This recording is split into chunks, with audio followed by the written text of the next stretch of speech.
Life was really, really busy. I've always been an active person.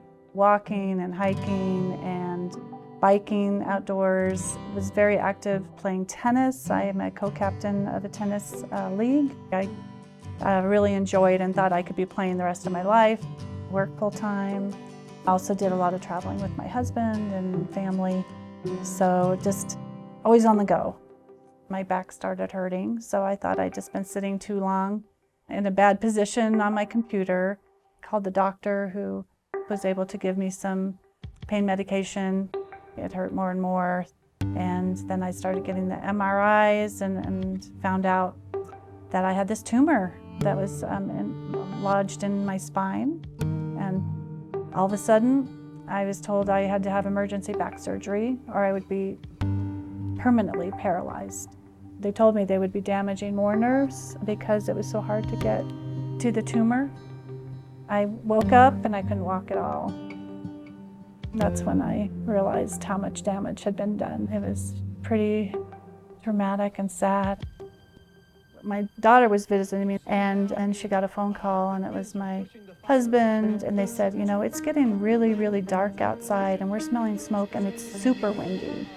And we're getting concerned. I told my husband, get the wedding album, get the safety deposit box, and get as many pictures as you can get of the kids. When they heard someone upstairs, and it was the fire marshal, and he's like, get out now, get out, there's a fire. They had closed off the area. One of our neighbors got in and took a video and shared it on our neighborhood Facebook page, and he's like, oh no, there's houses that are gone. And he went up the street, I saw our house. So I started wailing and crying, and all these nurses and staff came running in, thought something was wrong with me, with my body. And I said, oh, my house is gone now. Yeah. But then I got the good news that I got into Craig. I said, that's where I need to be, and knew the great work that Craig had done. I knew I could then start doing full court press. I'm like, okay, now it's like focus on getting my body to work again. I'd heard all the rumors that, okay, you get into Craig, you're gonna be working hard. So sometimes I call it Camp Craig. You get assigned a case manager. I was assigned this wonderful woman named Sarah, and she came in and I was telling her my story about what happened, and it dawned on me, everything I own is right here in this hospital room. And I was telling her, I just have no clothes and no jewelry and just nothing. So then the next day, Sarah comes back in to visit. I want you to come with me, you know, thanks to the Hospital Foundation, I'm able to take you shopping. I was, pretty shocked that they did that. I just felt really taken care of. So with the therapies, you have a schedule, and it's packed during the day. You get to practice things that you're going to be facing on the outside world. So even, you know, with the wheelchair, you're taking wheelchair classes, practice going down the stairs backwards or going over curbs. So then when you're outside doing that, you're like, okay, I know how to do this, I can do it. I'm making plans to fly, you know, I want to travel again, and for work and pleasure. They have cars that you practice getting in and out of, and then they have real airplane seats and equipment that you can practice on. I also have an occupational therapist that I meet with, helping me figure out what I should do with work, get prepared for that. I used to use a stand-up desk, so we're measuring desks and what can work for me. So we're super excited that I'm gonna be a grandmother for the first time, and also very nervous. So we're able to practice with a fake baby. It's like, wow, they have everything here. So we're able to practice picking up the baby, how that will work in the chair, how that will work with me helping take care of the baby.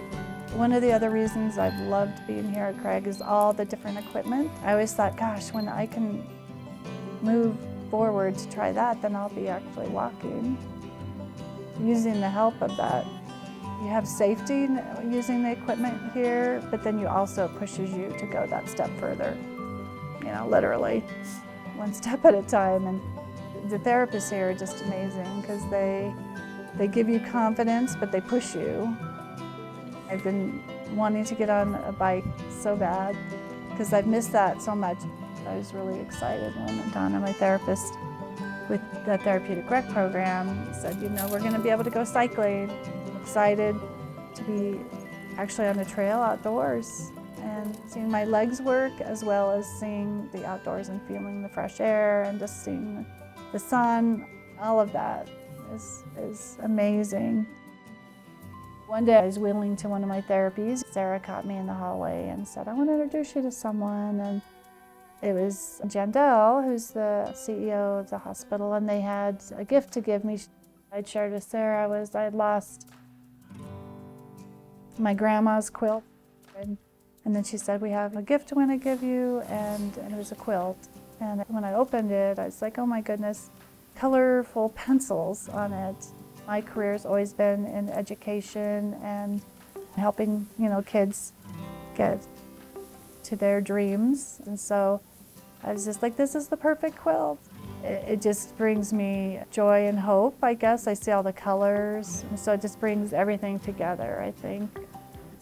You make your home wherever you are. So that's a symbol of that hope and something that has meaning in our new life as we move forward. Well, I dream about being a great grandmother and time with my kids more and the grandkids.